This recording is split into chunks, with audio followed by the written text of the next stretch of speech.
I love the Dell XPS 15. It's the laptop I use all the time. And when I went to CES and they launched this, it wasn't quite what I expected. This is the new XPS 15 2-in-1. It's a 360 hybrid 2-in-1 version of everyone's favorite notebook. So this isn't a proper replacement to the current XPS 15. That's going to come later in the year when Intel's H series of processors come out. Instead, this is going to sit side by side. It's a bit like the XPS 13 and the 13 2-in-1, which is already available. So the benefits are, well, you can spin it around, you can use it in tent mode, tablet mode, although I'm not sure how many people want to use a 15-inch laptop in tablet mode, but you have the option. You get 1080p and 4K touchscreen options, and it also supports styluses. You can use a pen with it. So if you're a creative type and you fancy jotting down some notes or pretending you're good at art, then this may be for you. But for everyone else, I'm not really sure. There is quite a lot new here. It's got a refreshed design. It's thinner, a little bit lighter, but that also comes with some compromises. There's simply no room, Dell tells me, for full-size USB-A or even SD cards anymore. So, like the MacBook Pro, we're limited to just USB-C ports. We have 4 USB-C ports, which you can now also charge it with, so no separate DC in, also means you can charge your phone with it. And of course, micro SD rather than full-size SD. So, if you're a content creator like me, we're gonna have to buy some adapters and get used to that adapter life.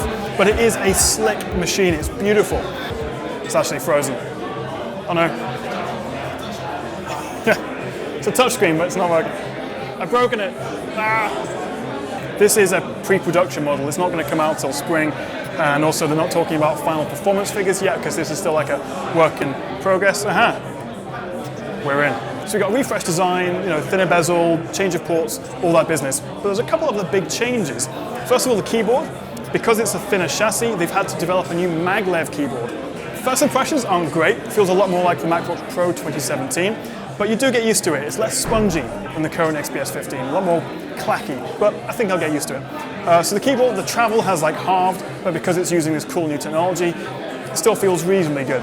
Trackpad, precision trackpad, still lovely to use, but really the big thing here is the specs, the internals, because we've got an Intel quad-core 8th gen chip in here, as well as AMD Vega graphics, but all on one chip.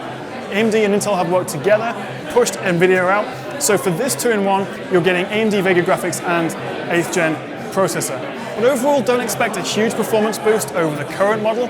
The Vega graphics is equivalent, they say, to around between 1050 and 1050 Ti graphics, so a modest improvement overall.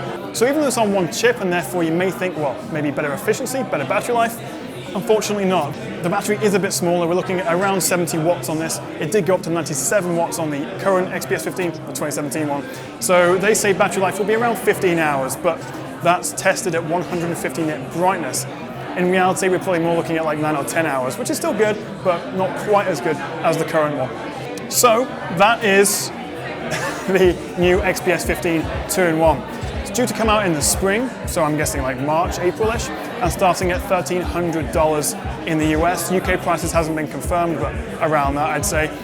I'm not sure I would buy it. I'm quite happy with my current XPS, and I'm going to wait for the full notebook refresh, which will hopefully come towards the end of this year with that slightly faster H processor from Intel, which just isn't available yet, hence why they've gone for the G processor in this. So this is like a halfway house in terms of an upgrade.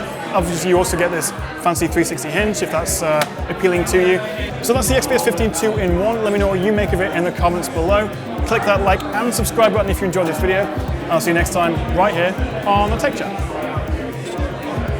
Yeah.